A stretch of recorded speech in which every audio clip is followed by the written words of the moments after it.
Ресей президенті Владимир Путиннің Украина барлау агенттіктерін 8 қазанда болған Қырым көпірінде жарылыс ұйымдастырды деп айыптады. Ресей билігі Қырым көпіріндегі жарылысты маңызды азаматтық инфрақұрылымға қарсы бағытталған шабуыл деп санайды. Ол оқиғаның артында Украинаның барлау агенттіктері тұрғанын айтады. Бұл Ресей Федерациясының маңызды азаматтық инфрақұрылымын жоюға бағытталған шабуыл.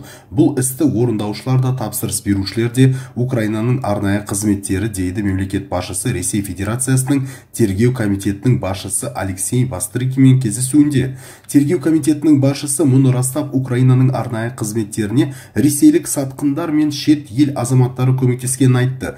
Қырым көпірінде болған оқиғаны тергеу үшін 1 тәуліктен астам уақыт жұмыс істелді. Бастрыкиннің айтуынша, жарылысқа қатысты терроризм бабы бойынша қозғалған, ал ФСБ қызметкерлері жауаптыларды анықтаған. Естеріңізге сала кетсек, 8 қазан күні Ресейдегі Қырым көпірінде жанармай цистернасының жарылғаны туралы хабарлаған болатын.